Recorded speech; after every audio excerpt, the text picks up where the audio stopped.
Welcome, everybody. This is our Friday class for the Soul Path community. And of course, the end of the month, we always look at the month coming up. So we're here, first month of the year, we're into it with all of its intensity. And we are moving into February.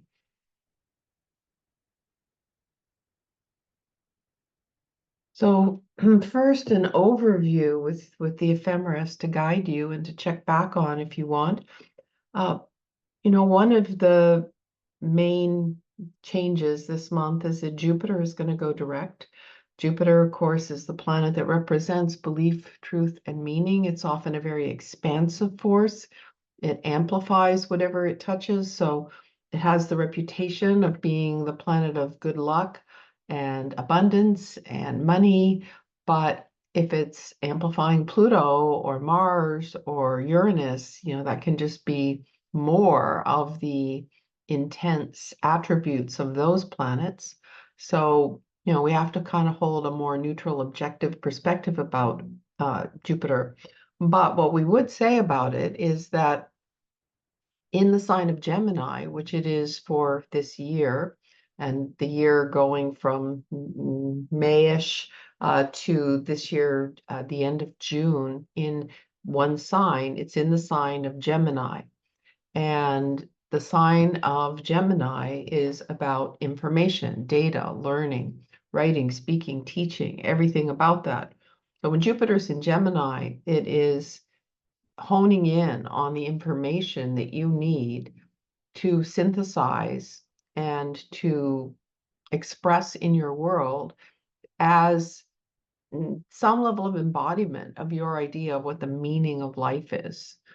So wherever your natal Jupiter is, that tells you the way in which you are normally attuned to the meaning of life.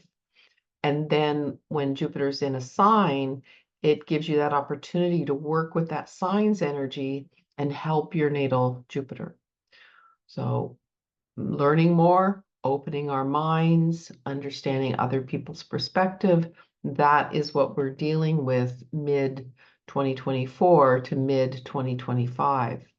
The other big direct planet is Mars, and Mars went retrograde in December at around 6 degrees of Leo.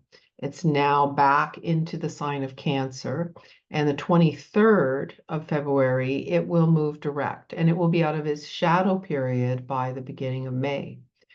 Mars represents life force, vitality, the way that we move forward with a sense of desire, will, and will is like self. Will can have capital W, meaning the will of our high self, or small w, more like willpower or ego-based will.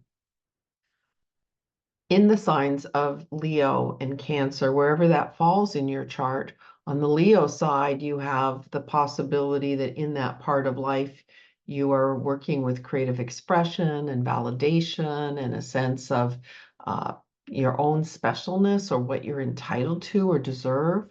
And then in Cancer, it moves into more of what is meaningful on a heart level. Where is the unconditional love? Where is the sense of family, whatever family means to you?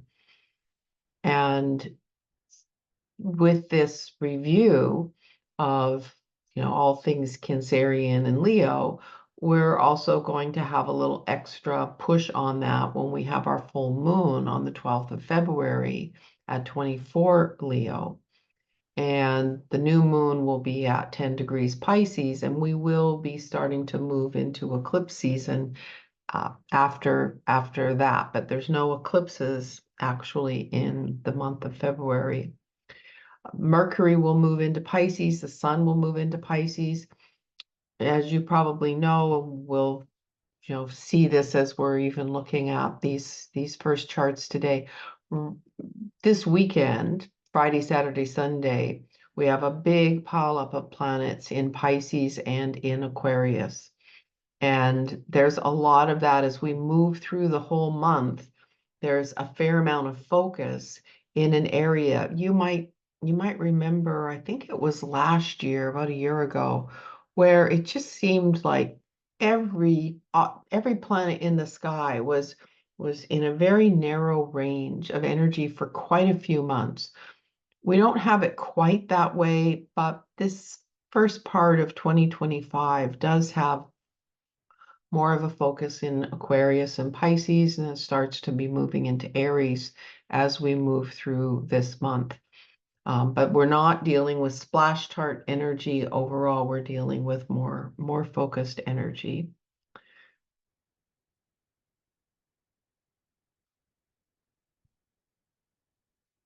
Here is our full moon chart.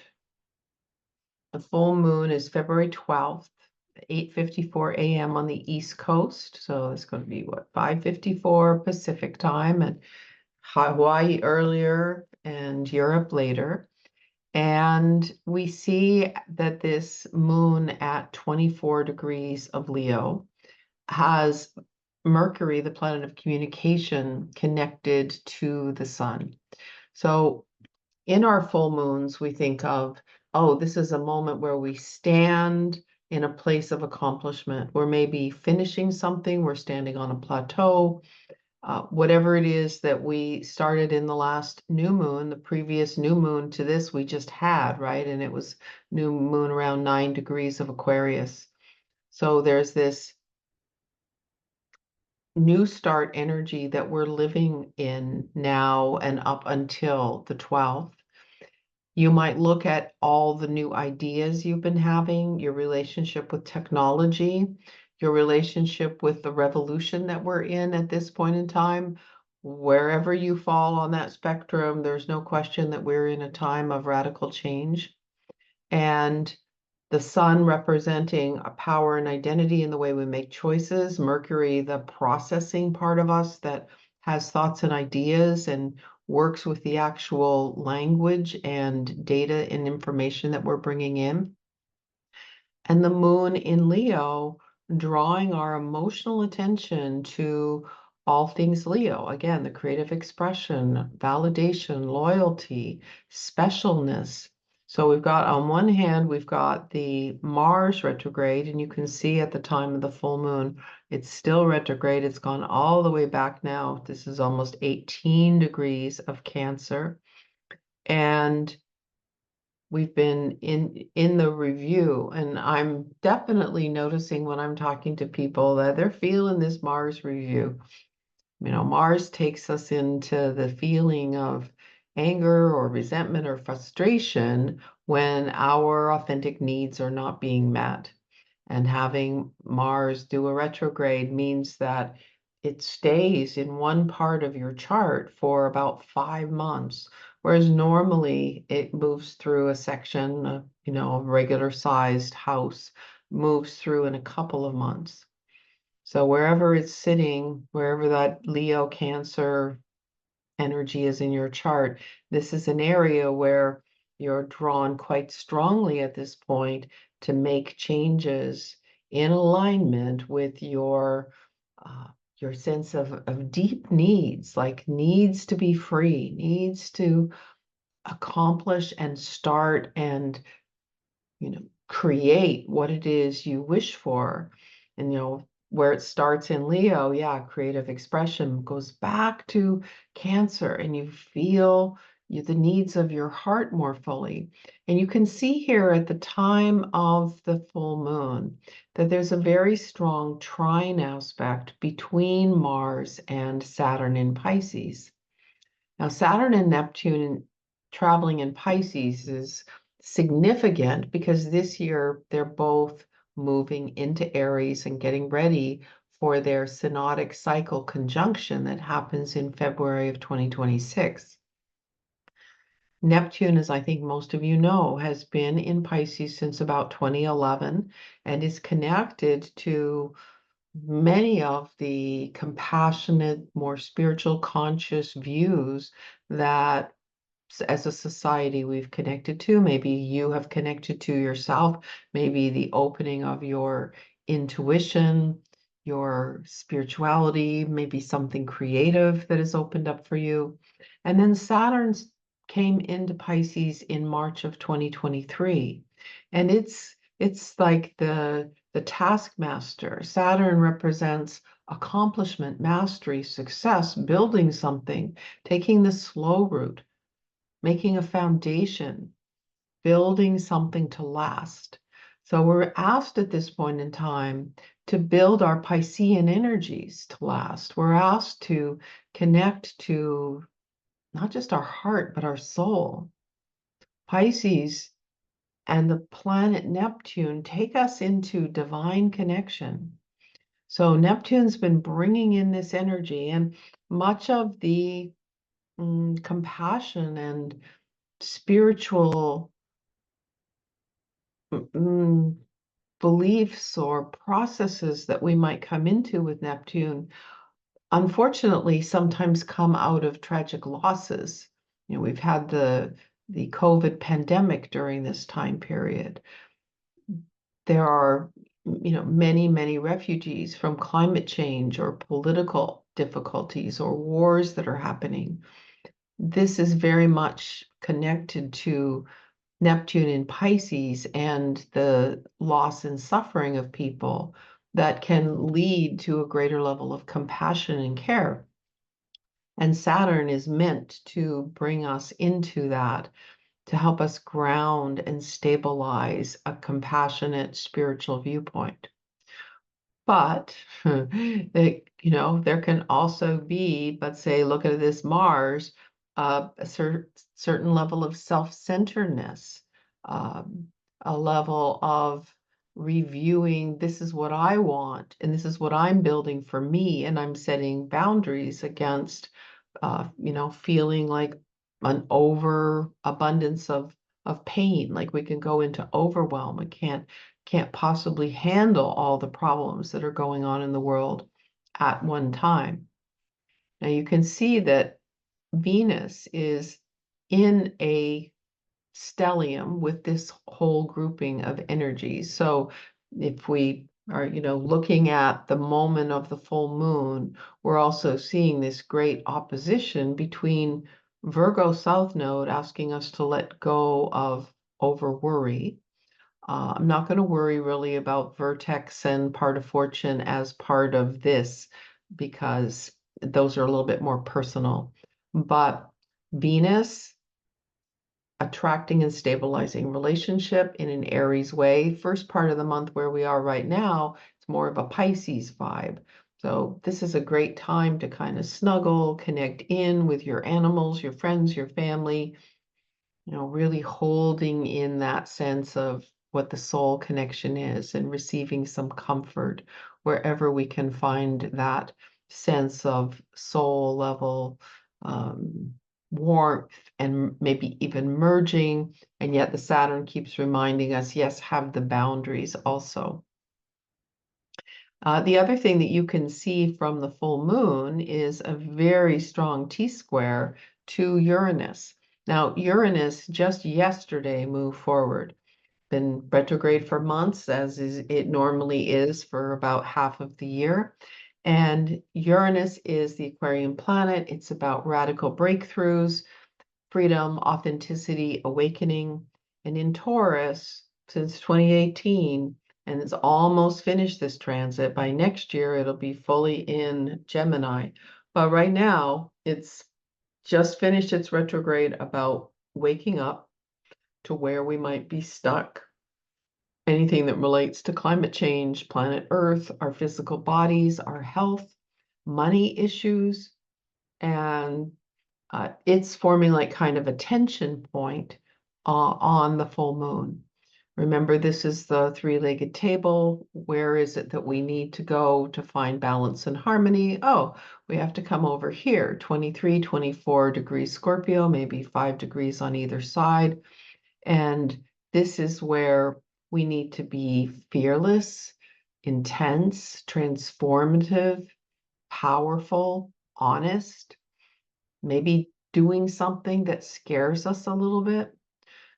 So if you take a moment to think about this full moon and think about where this is landing in your chart, what is it you're focusing on that's Aquarian in your life that brings you into authenticity and something new? What are you letting go of what feels like you've been validated enough or creative enough, and you need to maybe have a little bit more of a rational perspective on something, maybe get out of something that feels a little bit like too much drama for you. A little extra side piece there is Uranus. How can you be awakened and free and take care of your body and everything to do with feeling secure on all levels? And then out of nowhere, or maybe you've got planets there in that scorpionic range, go deep. Look at what needs to be transformed. And with that Scorpio energy that is invisible, only you're going to find it, what's going on in your chart or in your life to engage with it, you can see that it would form a trine to the Pisces North Node planets and to the Mars.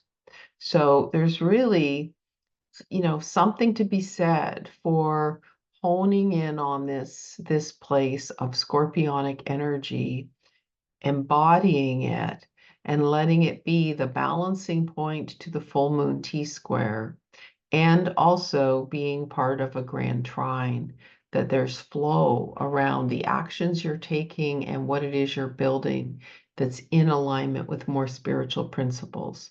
So this is how we work with the chart in a co-creative way, and not just kind of like sitting back always and letting it happen. Oh, sometimes that's probably okay too. My Pisces side will say that, it's sometimes it's fine to just surrender and let the world happen. Trust your instincts, trust your intuition, that you will respond as you need to whatever is going on in the sky, because we are part of the sky. And that's what Neptune and Pisces teach us. However, if you want to be a little more playful with the energy, it is coming up with that Scorpio energy inside yourself, being honest, transformative, and going into shadow material. Okay, then we come into the new moon, February 27th, 7:45 p.m. This will be at 10 degrees of Pisces. So you see it here, 9 degrees, 40 minutes, rounded up to 10 degrees. And with it, we have Saturn at 20, 21, Mercury, we'd call that 25. North Node moving backwards all the way at 27.5 degrees.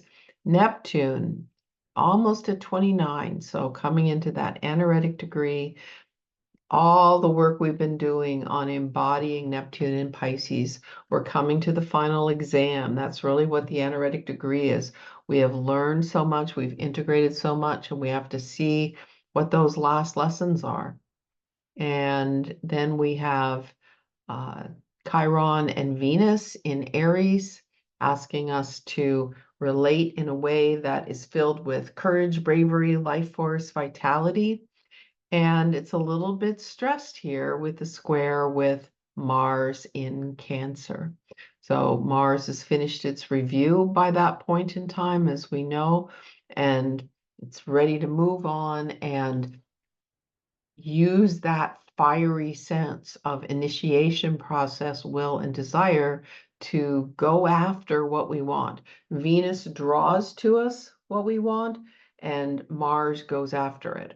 And they are both in cardinal signs, which is about building. And, the two are working together from that higher frequency cardinal energy. We start to see that Pluto gets left by itself. For the last months, there's been a lot of planets working their way through Aquarius. So now Pluto's by itself. We have, let's see, anything else? Uranus is in a pretty tight trine sextile to the nodes. That's something that is ongoing. I'm just noticing it because there's less to talk about on this new moon.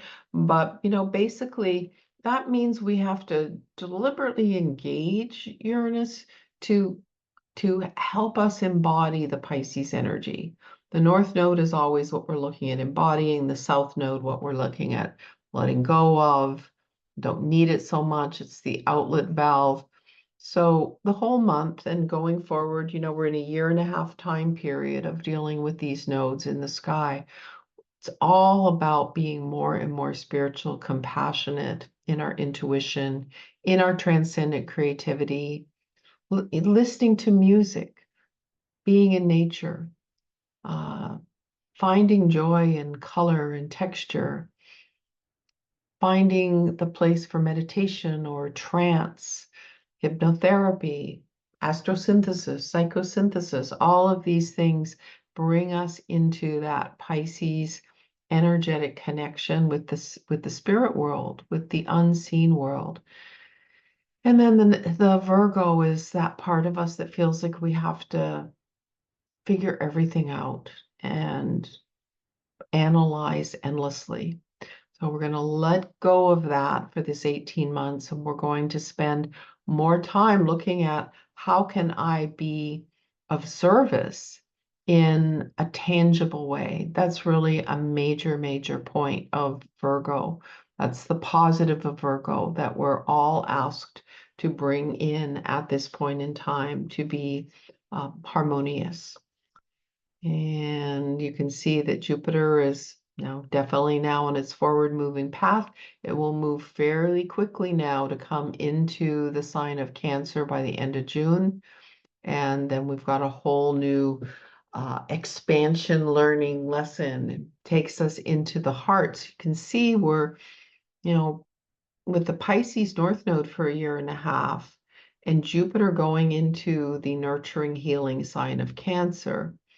Even though many other things are going on in the sky for us, there's a fairly strong, motivating, energetic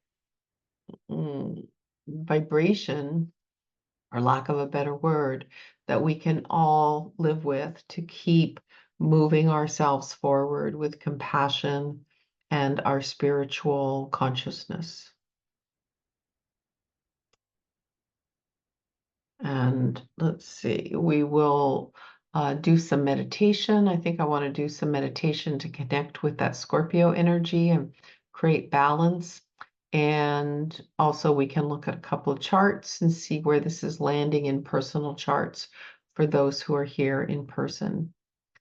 And as always, here's my closing slide. So many offerings coming up, so many different lectures that I'm doing. And I'm really happy to see any of you in those energies, in those classes and events.